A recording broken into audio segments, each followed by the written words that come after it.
On today's edition of the Locked On Eagles podcast, we're going to tell you 3 reasons why the Philadelphia Eagles will bounce back in 2024, but also 3 reasons they could potentially collapse for the second straight year. All that and more coming your way on this Monday edition of the Locked On Eagles podcast.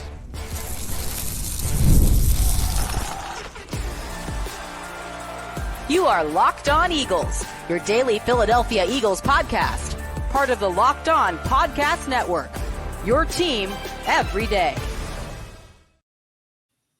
What's going on, Eagles fans? Welcome into this Monday edition of your only daily Philadelphia Eagles podcast, Locked On Eagles. Thanks so much for making us your first listen each and every day. I'm Louis DiBiase, joined as always by my co-host Gino Camilleri. We're brought to you by Game Time. Download the Game Time app, create an account, use our code LOCKEDONNFL for $20 off your first purchase. Terms do apply. 1 week away until the Philadelphia Eagles get things started at training camp. Football is right around the corner. A high-stakes, pressure-filled season for the Birds in 2024, as we all know. And Nick Sirianni talked again about the collapse and how things are going to be different this year when it comes to his role as the head coach, what went wrong last year, the difference in this year's team versus last year. And I thought there were a lot of interesting things to take from, all these different articles people are putting out there. And I kind of wanted to form it in the way with this episode, because he didn't really specifically talk about what went wrong. He said, we have a lot of theories as to what we think went wrong, but we want to keep that in-house.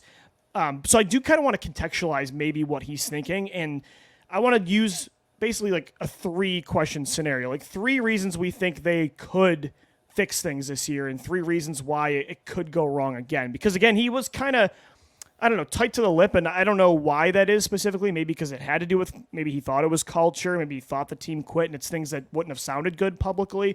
But he was definitely tight-vested when it comes to what happened in 2023. If you put the pieces together from what all the guys have said over the last couple months, you could kind of figure it out that it's not something that they enjoy talking about, but it's one of those they had to look themselves in the mirror moment. And I think they kind of know that and they're ready to move on. But I think the positive way to look at this is exactly like we are saying. Why can they bounce back? And the reason there are expectations is not just because of what they did in 2022 and 2023 and where this team is, but all of the assets that they have acquired, the history of the last couple of years, where you stand in the quarterback market. You should go into each and every season with QB1 expecting that you are going to compete for a Super Bowl. Now in a conference that it got a little bit deeper at the quarterback position, probably got a little bit stronger in terms of overall depth. You're going to have to continue to push the pace, and sitting on your hands like how we did from 2022 to 2023, when adversity does hit, you don't have those spare parts lying around to put together some sort of in-game adjustment like Lane Johnson said they were lacking rather, and last year turns into last year. But now they have the depth back. They've made the coordinator changes. It seems like the confidence is back in that building, and there should be a lot of positivity. It's not just grasping at straws. There are a lot of things that have happened in the last couple calendar months that should give you a positive outlook on this organization moving forward. It's a very different looking team. And I did like that comment Sirianni made. Obviously a lot of the core is still intact from last year, and a lot of those guys have to overcome those demons from last year to bounce back this year. But as Nick even said, it's Saquon Barkley isn't worried about last year's collapse. In fact, he was on the other side. He was happy when the Eagles collapsed, right? Guys like Devin White were not a part of this team. Chauncey Gardner-Johnson, the last time he was a Philadelphia Eagle, they were in the Super Bowl. So it is a very different looking team. It's a younger team. It's a lot of fresh faces on both sides of the ball. It's fresh faces, on the coaching staff too. I think the number one, and of course we'll get into culture and a lot of that stuff as we talked about on the show before, but for me, the main reason that I think they will bounce back, if they do bounce back this year, what would be the number one reason? I think it's because, simply put, they're just younger and faster on defense on the second and third level. Sure, you can talk about, the collapse last year when it comes to the pressure they felt, the lack of confidence, the vanilla coaching. But to me, the biggest reason on the field that they weren't as good in 2023 as 2022, things you can actually measure on the field, was the departure of Kazir White, TJ Edwards, Chauncey Gardner-Johnson, Marcus Epps, the regression with James Bradbury and Darius Slay, like if they hit on Quinyon Mitchell, Cooper DeJean, if Chauncey comes back to his 2022 form, if Sidney Brown's healthy and an explosive player, if Darius Slay is a solid corner again this year, that to me is the number one reason why they'd get back to who they were 2 years ago than this past calendar year. So to boil that down, I think you would say number one, they've improved vastly in the back seven of their correct. So like that to me was, again, when the collapse started against San Francisco and Dallas, and why did they get blown out in those games? It was really because of those three positions. It was because they couldn't cover anything on the back end. And it was unfortunate that they let some of those guys walk, because you did get really good play out of TJ Edwards and Kaiser Boy at times defending the pass out of that linebacker position. And same with Chauncey Gardner-Johnson, who took on a lot of roles for you against the pass in 2022, coming from that Saints organization where he was more of that slot corner type of player. Well, now you had these versatile chess pieces back. You're younger, more explosive, more physical. And I think this kind of segues into maybe our second reason to positive about this organization. I think the culture is back on track, man. I truly think they brought in the right pieces, bringing back Chauncey Gardner-Johnson, bringing in just a true game changer in Saquon Barkley, and just the message that sends, right? Like, let's take a step back to free agency, and they're saying, oh, we did pretty good last year, but we could get better. And they're like, oh, we signed Saquon Barkley. Howie Roseman isn't playing around. Like, that should put every player on the roster on high alert, saying, okay, we have to step our game up now. And those game changers, yeah, they'll make a difference on the field, but what they're going to do Monday through Saturday, helping these young guys grow, helping them learn the game. You talk about the Darius Slays taking on the Quinyon Mitchells under their wing, and now you have Chauncey Gardner-Johnson to do that with Cooper DeJean, and so on and so forth. The Eagles culture is back. It feels like Philadelphia football is Philadelphia football again. And we will see once Vic Fangio puts that defense out there, how they kind of cement themselves, and can this offensive line get back to just absolutely manhandling people. But that's what it is. Big people beat up little people. We're the Eagles. We're a dominant, tough team to play in Lincoln Financial Field. That culture, it feels like it has come back to Lincoln Financial Field. I completely agree. And I think you look at the culture, they can either use last year as a reason to get better and they can learn from it and use it as a positive lesson for this season, or they can be the reason that you're destroyed again this year. Like, it can define you. It can be that ghost that haunts you forever and you never get over it. And that'll be the interesting test, is when they have some sort of adversity this year. Like, how will they answer? Will they answer like the first half of last year where it felt like they overcame everything, or will it be the second half where they didn't have an answer for a single thing? So it's basically, can the younger players and coaches learn from those mistakes?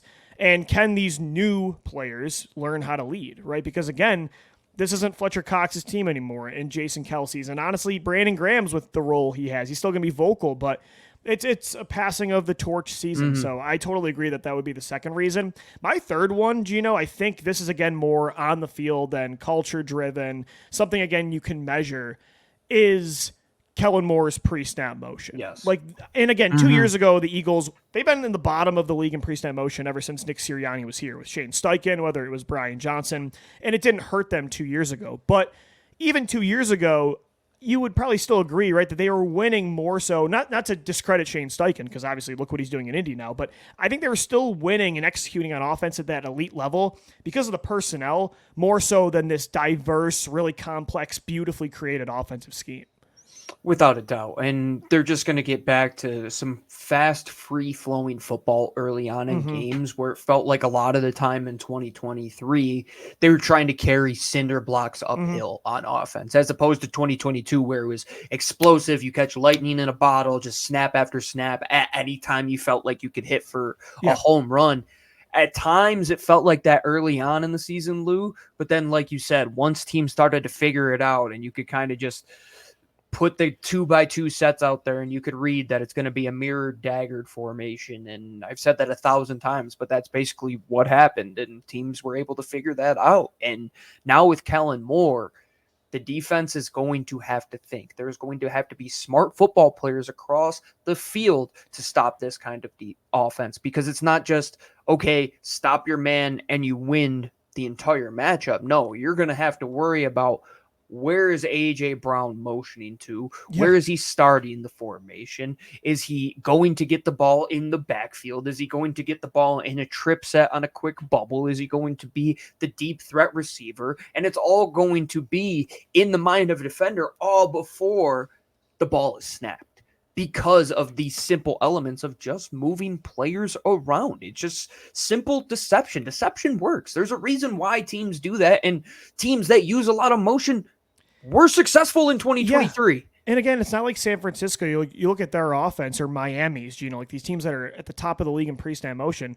Look at how good they can be. Like, they also have the talent of Philadelphia's offense, but look what the pre-snap motion, the creativity can do to amplify those players, to enhance those stars even more. So, yeah, I think, and I'm not trying to discredit anything about 2022. Like, that was the best team to me in franchise history, but I think you could also get by because you weren't playing as many good teams as you were last year. So you could get by more with a vanilla scheme where Devontae Smith and A.J. Brown were better than almost everybody they played every single game. And pretty much that was every single player on both sides of the ball. The Eagles, it felt like they had the mismatch. But last year when you ran into good team after good team after good team, eventually you needed that scheme to help out, especially when you started to have more injuries. That's the other thing, Gino. Remember, 2022, you were almost perfectly healthy all year. That's like unseen, at least from our time on this podcast for this football team. And last year, there were times when Devontae was hurt, when A.J. Brown was hurt, when there were guys on defense that were hurt, the coordinators, the coaches were not able to elevate and mask those deficiencies really all that much.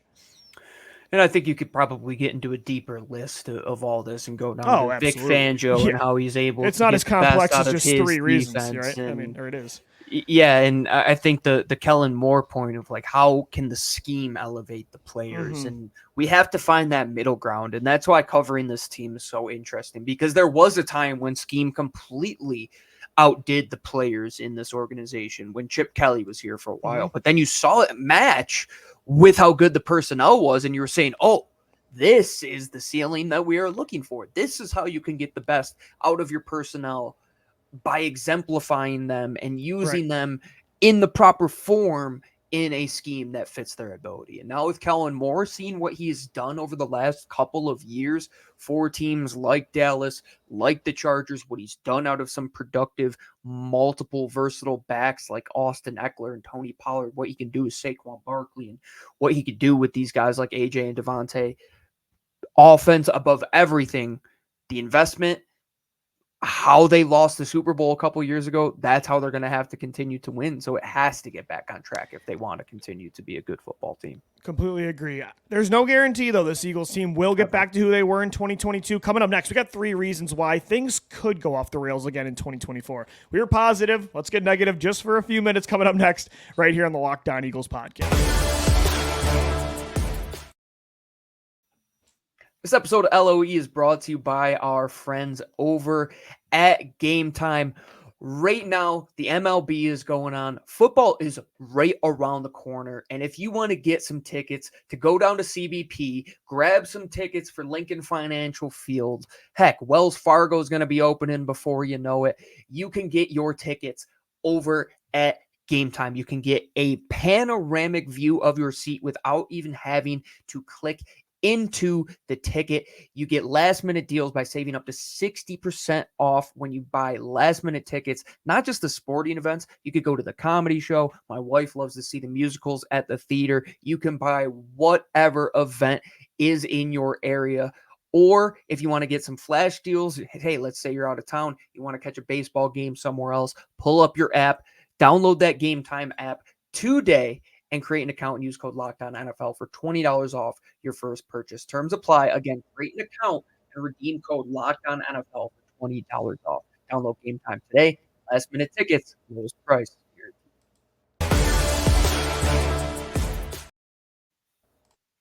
Thank you so much for making Locked On Eagles your first listen each and every day.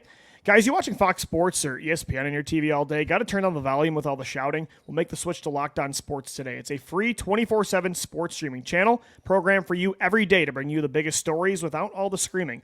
Locked On Sports today brings you can't-miss analysis, opinions, and news, streaming 24/7 on YouTube or the free Amazon Fire TV channels app, part of the Locked On Podcast Network, your team every day. So today we're diving into a lot of the comments Nick Sirianni made this week about the collapse moving forward to 2024, how this Eagles team gets back on track to who they were the first half of last year, all of 2022. We gave you 3 reasons in segment 1.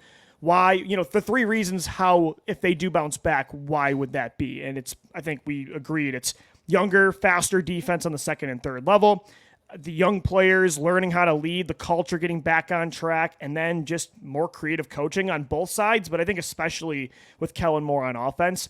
Gino, when it comes to like the 3 biggest reasons that they wouldn't bounce back this year, I think the number 1 reason would have to be because of quarterback, right? If Jalen Hurts took another step back, if he were to regress and follow this Carson Wentz almost like trajectory, that's of course, and it might sound obvious that that's the biggest reason you wouldn't be good this year. But even last year with all the problems in the second half of the season, the bad coaching, the injuries, the lack of talent at times on the defensive side of the football, the hard schedule, Jalen Hurts, you look at, they were 10-1, and the main reason for that was because Jalen was playing at an MVP level still, and he was forcing all these comebacks in the second half and winning in shootouts. And then when he collapsed, that's really when the Eagles were done, right? Because a lot of those problems were still problems the first 11, 12 weeks of the year. So it might sound obvious, but if they're not the team they were 2 years ago in 2024, you got to look right at the quarterback. Not saying it's all going to be his fault, but if he can't get back to that level, then yeah, you're not going anywhere. I was going to say that number 1 would probably have to be the Jalen Hurts snowball has to stop falling downhill. Correct. Because when you look at it, it's almost like a matrix situation right now. You have a red pill, you have a blue pill.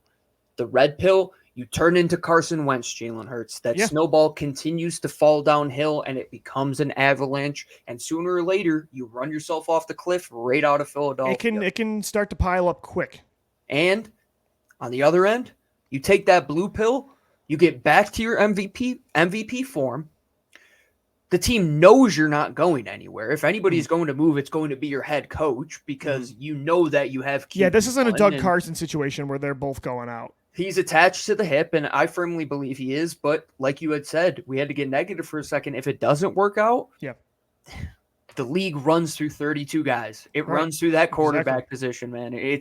We overcomplicate this thing, but it truly does. If Jalen Hurts was the second half of 2023, you're going nowhere. You're going nowhere. It's easy as that. And I think the second reason, I don't know if you agree with this, but you mentioned culture in segment 2. Like we kind of alluded to this, if there's a tough stretch or there's injuries or there's just some sort of adversity, if this team starts to get almost like PTSD about last year, if they start to panic. Finger pointing. If they start to finger point, if anonymous sources are coming back. Yeah, if these young guys do not step up as the leaders. Like that team sometimes like one big moment or a season like that can hang over their heads, and sometimes it defines an era of a football team. And so again, it's what we said earlier.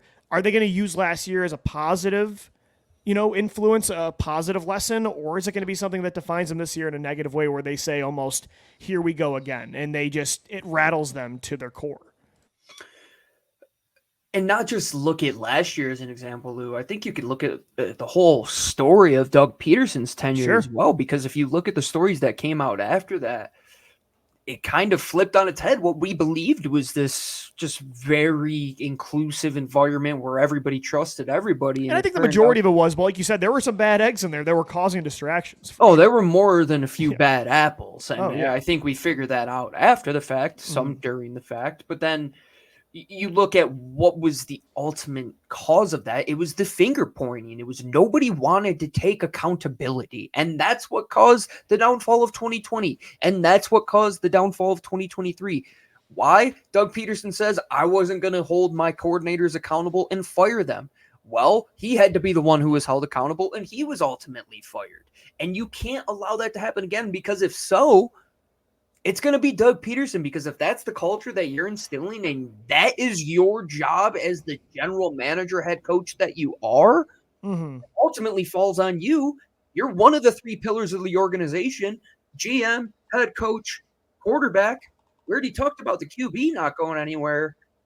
If something goes bad again, Lou, and this culture and finger pointing starts to come out work yet again, the common denominator, two of the three coordinators had changed over. There's only one guy still here. I think we can figure out who it is. Yeah, it's, do the coaches have this locker room? Will they turn on Nick Sirianni again like last year? Because even, you're right, like the culture with Doug Peterson wasn't as perfect as we thought. But I don't think he ever truly lost his locker room when it comes to his players. You could say the second half of last year that Sirianni lost the team after the Sean Desai, Matt Patricia whole scenario played out. And I think you look at this year, like Vic Fangio, we don't know what happened in Miami, but there is a story out there about, him not getting along with players. And Sirianni made the comment this week about him saying with Fangio, because somebody did ask that question, he said the players and coaches don't have to be best friends. So that's the other reason to me, if this is a collapse again, it's because the coaches and players just really weren't on the same page.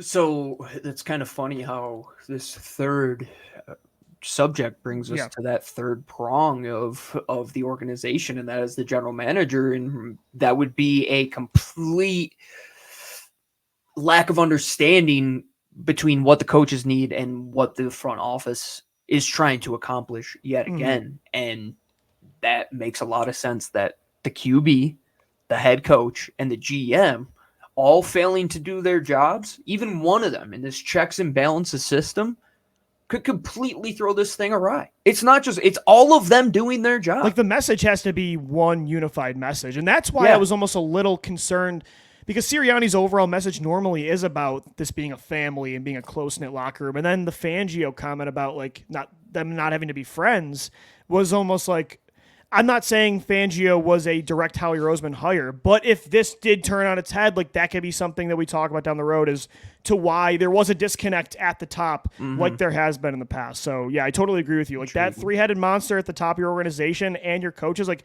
it has to be one unified message for sure. Gino, if there had to be another reason this year just does not go well, like what would you say that is? We've talked about the quarterback. We've talked about the coaching. I think we have to talk about the other 52 guys on the roster and just having the depth. If they don't have it again and the injuries pile up and the team isn't as deep as we had thought, and you lose one or two guys, let's say it's safety and then offensive line, and things start to spiral a little bit, injuries and lack of depth, it really will be tested. And they kind of all intertwine, like adversity kind of falls into what happens when you have injuries and the next guy up and so on and so forth. But the biggest concern last year was not having that depth. You didn't have the guys late in the season to make up for it. And that's what caused the adversity, Gino, and that's what caused the collapse in the locker room issues. It all started with the injuries and the lack of talent, especially in defense. For 2022, you're healthy and everybody can just do their job and not have to worry about it. Exactly. I mean, and that's what caused things in 2018 through 2020 as well. To me, especially, like you said, if CGJ goes down or you lose, one of your premier guys. Let's say. Yeah. To me, there's especially three players outside of Jalen Hurts. If you lose for an extended period of time, A.J. Brown, Devontae Smith, or Lane Johnson, like if one of those three guys go down for me especially, that's when things – and I think Kellen Moore, again, will be more equipped to mask losing guys like that as opposed to Brian Johnson. But if you lose like one of those three pillars, like that's a problem. Even if, like, yes, you have A.J. Brown and Devontae Smith, but we do not know what the receiving group is going to look like behind those two. And that's why depth is such a concern, and that's why I kind of tie them together, because it's what's going to happen when the next man up steps up. Is it going to be the situation where we have Quez Watkins and Olamide Zaccheaus who can do nothing, or do you finally find maybe another great third man? I mean, you love to shout from the rooftops about Nelson Aguilar in 2017, but how great was he as that third receiver when the top two guys weren't doing it for you and Zach Ertz wasn't showing up? It's like, oh, we could just find this guy in the middle of the field, and we know 2 or 3 times a game he's going to step up. But that also applies to the next guy up at corner, and the next guy up in the defensive line rotation, and the next guy up at linebacker. This is the NFL. This isn't college football 25 that just dropped today, where you can turn injuries off. Depth is huge. finding ways to replace those stars is huge. So we'll see if Howie Roseman, last pillar, we keep bringing this all together, did his job this offseason and found them enough depth and guys that can be reliable. The best reliability is availability in the NFL. And Gino, wouldn't you agree the depth this year just feels, I feel like it's younger, right? Because once you get more expensive, too, man. Yeah, I agree. I think it looks more talented, but once you get more expensive at the top of your roster, it has to be cheaper at the bottom. And how do you get inexpensive players? For the most part, it's through the draft. And they did a good job, I think, stacking those position units to where they can make like one free agent big move at each of those positions by still having young guys on contracts elsewhere, right? Like you look at corner. Oh, we could still pay Darius Slay and we could pay Chauncey Gardner-Johnson. And then we're going to go young the rest of the way. And we're going to use those guys to elevate these young guys and bring them along. And those seasons when they kind of hit a snag, it feels like there's, like after the Super Bowl, Lou, there was no youth. There was nothing. No, it felt growing. like you were relying on street players. Yeah, like last year, unfortunately, at linebacker, that was what happened, and safety, because that's where Howie went cheap, right? So you had to rely on Morrow and Cunningham and, God, I mean, Justin Evans at one point. It was a disaster. But I would say this year, there's not going to be, like you said, you go back to 2018 through 2020, a lot of the times you had to rely on a Devontae Bosby you just picked up during the year. Like even last year, Bradley Roby, because you didn't have the depth, you didn't have the optionality. Right. Like Eli Ricks is your seventh guy in this. They didn't properly plan, I feel like, with their depth. This year, as you mentioned, there's a lot more optionality where none of these guys are guaranteed to be reliable, but at least it's not week 8, oh my God, we just have to find Shaq Leonard and throw him into the lineup because we have nobody else. Like even at linebacker, this year their depth is way better than last year.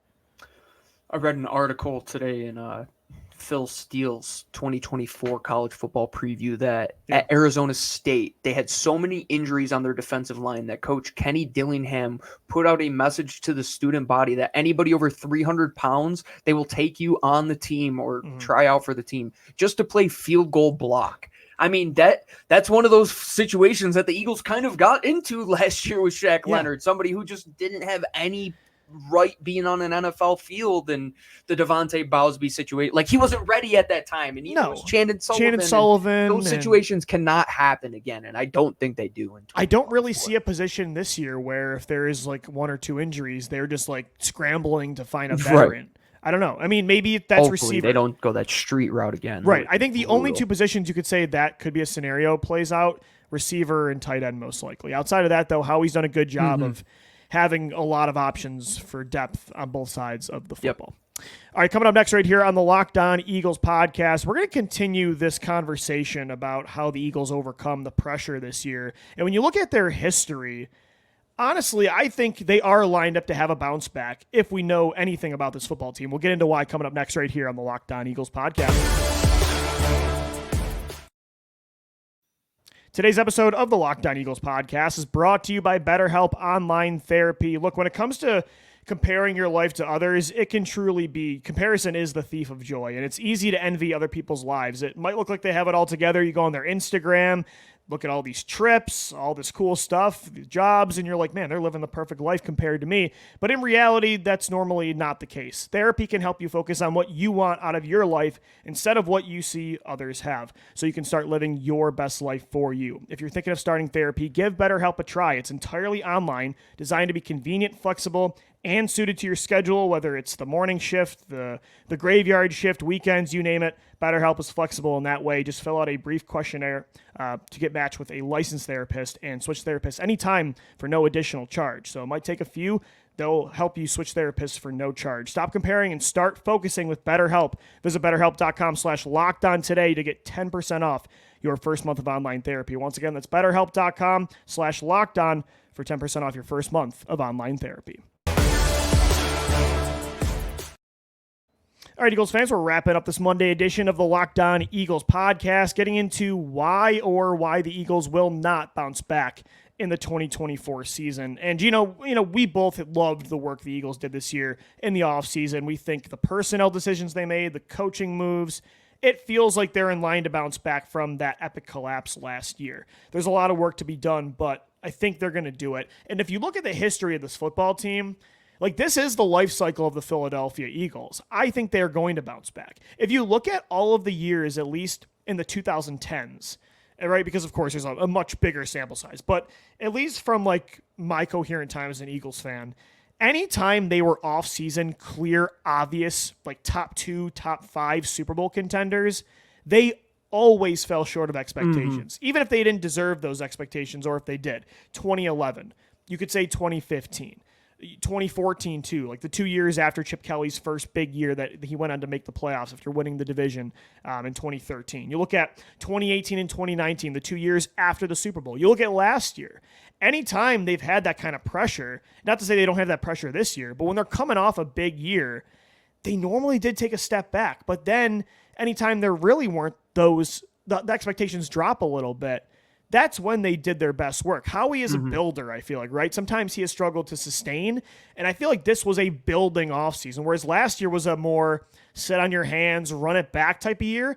And I'm not saying that history will always repeat itself, but normally for Howie's life cycle with the Eagles, these are the years that he does well, and it's the years like last year where it doesn't always go smooth. So that's another reason I'm confident. They're not Floyd Mayweather, let's say that. Like, they're not great being the front runner, being the favorite. Like, they're being not the good one at trying to be a dynasty. Like, they're not the Chiefs. No, they're not the people that are just going to sit there and like let the world come to them, right? Like, they have to go and grab that thing by the cojones. They're better as underdogs what they sometimes, did. man. Like, As maybe that's just the city. They feel like in the UFC, they're that number like 3 or 4 contender that's in the fight with the rest of the number 1 contenders, and like that's where they belong right now. It's like you don't want them to hold the belt. They can win the bowl and get their and have their title fight the last day of the season, but holding the belt is very difficult for this football team. And being in that contender realm, though, I think that's where they kind of sit pretty. And for many reasons, though, like Howie Roseman understands that if you are the top, right, but other people surpass you, maybe you didn't deserve that belt in the first place during that season. Like, maybe you didn't deserve to hold on to it last year, like we had said. Like, yeah, you were the defending champions, but were you putting out a defending champion worthy roster? I believe that they are this year, and that's where they're their best, when they have the personnel, but the media and everybody else say, oh, San Francisco's out there. Oh, these other Detroit is still really good with Dan now Campbell. What are they, like 7th or 8th in Super Bowl odds? Like, they're not top 3 like they were last year. Especially in the NFC right now. The NFC got a lot better, and this is where the Eagles sit pretty. It's like an eagle at 30,000 feet. They're just sitting there higher than everybody else. They don't even know they're there. Let them sit back and relax, and then boom. And again, they're going to strike. And they're not like the best kept secret of the NFL. Like, they're still top, I'd say 6 Super Bowl odds probably at this point, and they are a loaded roster. I don't know, man. Locked on NFL scouting doesn't think Jalen Hurts is they a didn't top put 10 Jalen Hurts. quarterback. They put Jared Goff and Kirk Cousins in. Yeesh. That's good though, Gino. Again, Jalen Hurts in 2022.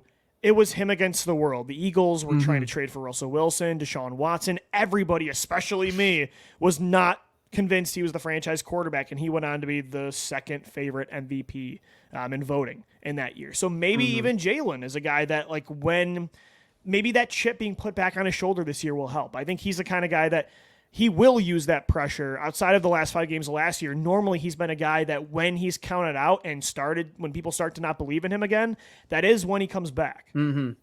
That's always kind of been his MO, right? Always. I mean, going back to college, right? Like he's a freshman and the kid doesn't know how to throw. What does he do? Right. He comes back and Goes he to the gets national better as a passer. And then what happens? He gets benched for Bench. Tua, and then all of a sudden he comes back, wins the SEC championship, goes to Heisman Oklahoma. finalist. Yeah, it's the story of his career, and it's a very cool Philadelphia Rocky Balboa type of story, right? I mean, we overuse that analogy all the time, but that's Jalen, man. That's this team. That they've never been the front run. Look at the 2000s.